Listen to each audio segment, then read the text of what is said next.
Easy आया था? कैमरे पर बोलने के लिए इजी आया था या वाकई इजी था? वाकई इजी था। मेन स्टडी मटेरियल करके जाओ और एमटीपी आरटी और पास्ट ईयर्स के जो क्वेश्चंस होते हैं वो ज़्यादा बेस्ट रहते हैं हमेशा। आरटीपी एमटीपी की coverage basically gives you a practice. आप लोग बताएं ऑडिट का पेपर कैसा रहा? ठीक गया है, लाइक होने वाला था ऑडिट का पेपर। होने वाला पेपर था, मतलब आसान पेपर रहा है। हाँ, एमसीक्यू थोड़ा मुश्किल था, बाकी तो हो सकता था पेपर। आप क्या कहेंगे? एमसीक्यू डिफिकल्ट था, बाकी सही था पेपर ओवरऑल। बाकी सब कुछ ठीक रहा है। हाँ। ओके। तो how was the paper? It was good. Okay, मतलब कोई पार्ट आपको इजी या हार्ड कैसा लगा था? कि इजी था पेपर। ईआईएस पार्ट इजी लगा कि एसएम वाला, कि दोनों ही? ईआईएस इजी था, एसएम थोड़ा ट्रिकी लगा था। ओके, पेपर इजीली कंप्लीट हो चुका था? हाँ जी, टाइमली हो गया था। ओके, और आपने पास पेपर या आरटीपी एमटीपी में से कोई क्वेश्चन आपको लगा हो कि कॉपी आपको मिला हो? कॉपी नहीं था, कॉपी नहीं।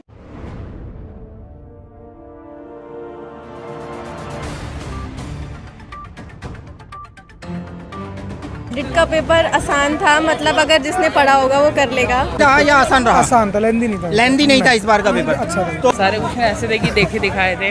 नमस्कार दोस्तों, सीए इंटरमीडिएट का 6th पेपर आज ऑडिटिंग एंड एश्योरेंस। बच्चों के क्या रिव्यू हैं उन्हें भी साझा करेंगे और कैसा रहा ये पेपर, और इस पेपर में कौन कौन से ऐसे क्वेश्चंस थे जो बच्चों को परेशान करते रहे या फिर क्या आगे की रणनीति होनी चाहिए, तो वो सारी बातें हम आप लोगों के साथ साझा कर रहे हैं। तो अभी थोड़ी देर में स्टूडेंट्स बाहर आएंगे और उनके साथ में आपके साथ लाइव रिव्यू साझा कर रहे हैं। ट्रिकी थे, एमसीक्यू ट्रिकी थे। एमसीक्यू ट्रिकी थे। अच्छा, और बाकी ओवरऑल एवरेज था, ज़्यादा हार्ड भी नहीं था, ज़्यादा मुश्किल नहीं था। हाँ, ज़्यादा हार्ड भी नहीं था, ज़्यादा मुश्किल भी नहीं था। ज़्यादा हार्ड नहीं था, ज़्यादा मुश्किल नहीं था। सब टाइप के क्वेश्चंस मिक्स थे। हाँ भाई, पेपर कैसा रहा ऑडिट का? पेपर ठीक रहा। ठीक था। कवरेज कैसी थी?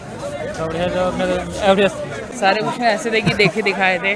देखे दिखाए क्वेश्चन आए हैं। हाँ। लेकिन ऑडिटिंग का पेपर थोड़ा गोलमोल होता है। अरे वो मार्क्स नहीं देते, फिर उसमें ये भी दिक्कत होता है, लेकिन एवरीथिंग वाज फाइन। हाँ। मतलब अच्छा गया है पेपर। एमसीक्यू स्टार्टिंग में थोड़े टफ थे, लेकिन बाकी उसके बाद ओवरऑल थोड़े 15 क्वेश्चन के बाद जो एमसीक्यू होते हैं फिर वो एमसीक्यू को थोड़ा सा ट्रिकी बता रहे हैं। थोड़े सा ट्रिकी था, स्टार्टिंग के थोड़े से ट्रिकी थी। अच्छा। बाकी everything fine. Thank you so much. Thank you. आप लोग बताओ कैसा था एमसीक्यू? सर सही था। एमसीक्यू सही थोड़ा थी? मतलब टेक्निकल था, लेकिन ठीक था। ठीक था। और बाकी जो क्वेश्चंस आए हैं, केस स्टडी आई हैं, उनमें क्या है? केस स्टडी भी मतलब नॉर्मल थी, मतलब पूरा ओवरऑल कवरेज था सिलेबस का, पूरा सिलेबस का कवरेज था, स्टडी मटेरियल से कवर हुआ है। Okay, thank you.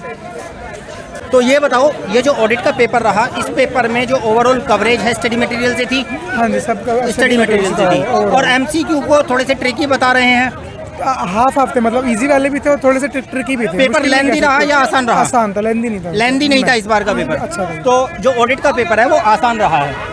मैडम आप बताएं कैसा रहा पेपर? ऑडिट का पेपर आसान था, मतलब अगर जिसने पढ़ा होगा वो कर लेगा, बट एमसीक्यू में थोड़ा सा उलझाने की कोशिश की थी। एमसीक्यू थोड़े से ऐसे होते हैं कि डेप्थ में ले जाते हैं। हाँ, मतलब जो केस स्टडीज बेस्ड थे वो थोड़े से ट्रिकी थे। केस स्टडी बेस्ड ट्रिकी थे। हाँ, और बाकी ओवरऑल आसान पेपर रहा अच्छा है। ओके, आप लोग बताएं ऑडिट का पेपर कैसा रहा? ठीक गया है, लाइक होने वाला था ऑडिट का पेपर। होने वाला पेपर था, मतलब आसान पेपर रहा है। हाँ, एमसीक्यू थोड़ा मुश्किल था, बाकी तो हो सकता था पेपर। आप क्या कहेंगे? एमसीक्यू डिफिकल्ट था, बाकी सही था पेपर ओवरऑल। बाकी सब कुछ ठीक रहा है। हाँ। ओके। तो कुल मिलाकर के जो ऑडिट का पेपर है वो आसान पेपर बताया जा रहा है, एमसीक्यू को थोड़ा सा ट्रिकी बताया जा रहा है। बाकी तो ओवरऑल जो पेपर की कवरेज है वो स्टडी मटेरियल से रही है। तो जो आगे आने वाले स्टूडेंट्स हैं उन लोगों के लिए यही हिदायत है कि पेपर को करने के लिए जो 30 मार्क्स के एमसीक्यू हैं उनके लिए आपको डेप्थ में पढ़ना पड़ेगा। कुल मिलाकर के यही है आज के पेपर का कंक्लूजन, और जो रिव्यू है वो हमने आप लोगों के साथ साझा किए। तो बाकी दूसरे पेपर के रिव्यू भी हम लोग आप लोगों के लिए लेकर आएंगे, तो आप हमारे चैनल के साथ बने रहिए अगले पेपर में किसी अगले सेंटर पर रिव्यू के लिए। Thank you. एफएम का बहुत ट्रिकी आया था। एफएम का ट्रिकी आया, ये तो सभी लोग कह रहे हैं। इको बहुत इजी, इको तो रेयरली इजी आता है, बट 5 सालों के बेसिस पे जैसे एफएम का पेपर आता है ना, सीधा उठ के आ जाता था आईसीएस से, बट लेकिन इस बार नहीं आया। इस बार अच्छा था, जैसे पेपर नंबर 4 था ना, उससे काफी ज्यादा अच्छा था। भाई वो तो पेपर हमें डर लग रहा था ये हार्ड आएगा, क्योंकि टैक्स का बहुत हार्ड आया था ना। टफ था। एफएम का पोर्शन टफ था। हाँ जी, एफएम के पर्टिकुलरली 2-3 क्वेश्चन काफ़ी न्यू थे, बिल्कुल वैरायटी ऑफ क्वेश्चन जो हम करके आए थे उसमें से नहीं थे, बिल्कुल लेटेस्ट क्वेश्चन थे। इकोनॉमिक्स का पेपर बेसिकली एफएम के मुकाबले बहुत आसान था। ये बताओ, जो अगले अटेम्प्ट में स्टूडेंट आने वाले हैं, हाँ। उन स्टूडेंट्स को क्या सलाह दोगे? उन स्टूडेंट्स को क्या सलाह दूंगा, सबसे पहले तो स्टडी मैट को कवर कीजिए, उसके बाद पास्ट ईयर के क्वेश्चन पेपर्स को कवर कीजिए, देन आरटीपी एमटीपी। इसके अलावा कुछ भी रेफर करने की जरूरत नहीं है, कंसेप्चुअल नॉलेज अपनी पूरी रखनी है, बेसिक नॉलेज अपनी पूरी रखनी है।